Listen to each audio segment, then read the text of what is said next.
Okay,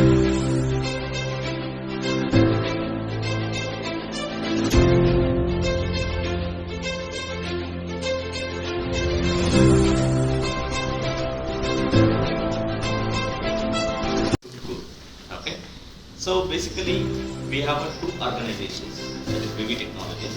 Okay, so ಬ್ಯಾಂಗ್ಳೂರಲ್ಲಿ ಒಂದು branch ಅದ ಮತ್ತೆ ತುಮಕೂರಲ್ಲಿ ಇನ್ನೊಂದು ಬ್ರಾಂಚ್ ಅದ. ಓಕೆ, ಸೊ ಎರಡೂ ಬ್ರಾಂಚಸ್ ಕೂಡ ತನ್ನದೇ ಆದ ಓಕೆ ಆ್ಯಂಡ್ ಟೆಕ್ನಿಕಲಿ ತುಂಬ ಫಿಟ್ ಆಗಿರ. ಓಕೆ, ಸೊ ಒಂದು ಕಂಪನಿ ಬಂದ್ಬಿಟ್ಟು ಕಂಪ್ಲೀಟ್ ಅಕಾಡೆಮಿಕ್. ಓಕೆ, ನಿಮ್ಮ ಫ್ಯಾಕಲ್ಟೀಸ್ ಏನು ಹೇಳೋದು ಓಕೆ ಅಂದರೆ ಅಕಾಡೆಮಿಕ್ ಅಂತ ಏನು ಬರ್ತದೆ ಅಂದರೆ ನಿಮ್ಮನ್ನೆಲ್ಲ ಅಕಾಡೆಮಿಕ್ ಸ್ಟೂಡೆಂಟ್ಸ್ ಅಂತ ಹೇಳ್ತೀವಿ, ಕರೆಕ್ಟ್ ಅಲ್ವಾ? ಓಕೆ, ಸೊ ನಮ್ಮನ್ನೆಲ್ಲ ಕಾರ್ಪೊರೇಟ್ ಎಂಪ್ಲಾಯೀಸ್ ಅಂತ ನೀವು ಇಂಡಕ್ಷನ್ ಪ್ರೋಗ್ರಾಮ್ ಮಾಡ್ತೀರಾ ಅಂತ ನನಗೆ ಕಾಲ್ ಬರ್ತದೆ. ಓಕೆ, ನಾನೇನೋ ಹೇಳಬೇಕು ಅಂತೇಳಿ ತುಮಕೂರಿಂದ 4:30 ಎದ್ದು ಬಸ್ ಇಟ್ಕೊಂಡು ಕಾರ್ ತಗೊಂಡ್ರೆ ಜಾಸ್ತಿ ಖರ್ಚಾಗತ್ತೆ ಅಂತೇಳಿ, ಕರೆಕ್ಟ್ ಅಲ್ವಾ? ಬಂದು ನಿಮಗಿನ ಬೇಗ ಬಂದು ವೆಯ್ಟ್ ಮಾಡಿ ನಿಮ್ಮ ಕ್ಲಾಸ್ ಎಂಗೇಜ್ ಮಾಡ್ತಾನೆ. ಏನಾದರೂ ಇಂಪಾರ್ಟೆನ್ಸ್ ಇರಬೇಕಲ್ಲ, ಕರೆಕ್ಟ್ ಅಲ್ವಾ? ಯಾವ್ದಾದ್ರು ಯೋಚನೆ ಮಾಡಿದ್ದೀರಾ? ಯಾಕೆ ಇಂಡಕ್ಷನ್ ಪ್ರೋಗ್ರಾಮ್ ಸ್ಟಾರ್ಟ್ ಮಾಡಿದ್ದಾರೆ? ನಾನು 1978 81 ನಾನು ಡಿಪ್ಲೊಮಾ ಮಾಡಿ 2 ವರ್ಷ ಅದು ಮಾಡಿ ಫೈನಲ್ ಇಯರ್ ಮಾತ್ರ ಇಲ್ಲಿ ಬಂದೆ. ಇದೇ ಪಾಲಿಟೆಕ್ನಿಕಲ್ಲಿ ಮುಗಿಸಿದೆ. ಈಗ ಎಷ್ಟು ಜನ ಇಷ್ಟಪಟ್ಟು ಡಿಪ್ಲೊಮಾ ಸೇರಿದ್ರು, ಇಷ್ಟಪಟ್ಟು ಇದು ಮಾಡಿದ್ದೀರ. ಇದೇ ಕೋರ್ಸ್ ಬೇಕು ಅಂತ ಸುಮ್ಮನೆ ಸಿಕ್ಕಿದ್ದನ್ನು ಬಂದು ಜಾಯಿನ್ ಆಗಿದ್ದೀರ.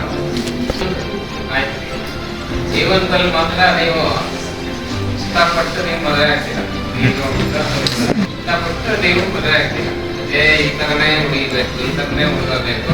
ಅಲ್ಲಿ ಏನು 20 ವರ್ಷದ ಹುಡುಗರಿಗೆ ಒಂದು 50 ವರ್ಷದ ಹುಡುಗಿ ನೋಡಿದ್ರೆ ಆಗುತ್ತಾ? ಕ್ಯಾರೆಕ್ಟರ್ ಇದ್ದವರು ಅದೇ ಥರನೇ ನಿಮ್ಮ ವೃತ್ತಿ ಜೀವನ.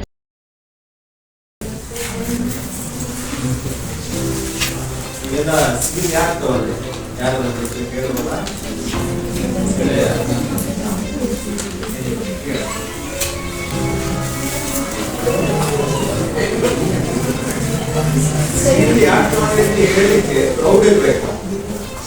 ನಾಚಿಕೆ ಪಡ್ಕೊಳ್ತೀನಿ ಅಂತಂದ್ರೆ ಹ್ಯಾಪಿನೆಸ್ ಇಲ್ಲ ಅಂತ.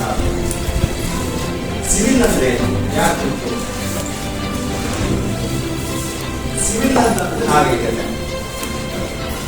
ಮೊದಲು ಸಿವಿಲ್ ನಾಗರಿಕತೆ ಹೇಗೆ ಬೆಳವಣಿಗೆ ಆಯಿತು ಅರಪ್ಪ ಮಹಾಂಜರಾರು ಮತ್ತು ಮನೆಗಳಲ್ಲಿ ಹೇಗೆ ಕಟ್ತಾ ಇದ್ರು.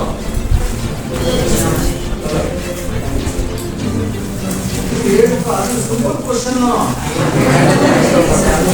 ಎಲ್ಲ ಸಿಂಪಲ್ ಹೇಳಿ ತಪ್ಪಲ್ಲಿ ಸರಿ ಇದೆ, ಕರೆಕ್ಷನ್ ಮಾಡ್ಕೊಳ್ಳೋಣ, ಸಮಸ್ಯೆ ಇಲ್ಲ. ಹೇಳಪ್ಪ, ಮನೆ ಮಕ್ಕಳನ್ನ ಹೇಗೆ ಕಟ್ತಾ ಇದ್ರು ಮತ್ತು ಮನೆ ಕಟ್ಟಿದ್ರಲ್ಲ ಮನೆ ಕೊಡ್ಬೇಡಿ ಅದೇ ಇರ್ತಿದ್ರು ಮಂಗಳೂರಿದ್ದಾಗ ಅಲ್ವಾ? ಮನುಷ್ಯನ ಬುದ್ಧಿ ಹೆಚ್ಚಿಗೆ ಆದ್ಮೇಲೆ ನಾನು ಈ ಪ್ರಕೃತಿಗೆ ಇರ್ತಕ್ಕಂಥ ಎಲ್ಲ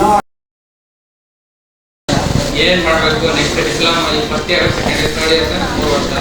ಸೊ ಈ 3 ವರ್ಷದಲ್ಲಿ ಸ್ಟಾರ್ಟಿಂಗ್ ಕೆಲವರು ಸೀನಿಯರ್ಸ್ ಹೇಳ್ತಾರೆ ಈಗ ಡ್ರಾಬ್ಯಾಕ್ಸ್ ಆಗ್ತವೆ, ಯಾವ ಈ ಒಂದು ಆ ಸಬ್ಜೆಕ್ಟ್ ಕಷ್ಟ ಆಗಿತ್ತು ಇವಾಗ ನೋಡಿರ್ತಾರೆ ಕಷ್ಟ ಇದೆ ಸ್ಟಾರ್ಟಿಂಗ್ ಹೇಳ್ಬಿಡ್ತಾರೆ, ಏನಿಲ್ಲ ತಾನೆ. ಕೆಲವರು ಹೇಳ್ತಾರೆ ಸೀನಿಯರ್ಸ್, ಕೆಲವರು ಸ್ವಲ್ಪ ಆ ಥರ ಗೈಡ್ ಮಾಡ್ತಿರ್ತಾರೆ, ಆ ಥರ ಏನಿರಲ್ಲ.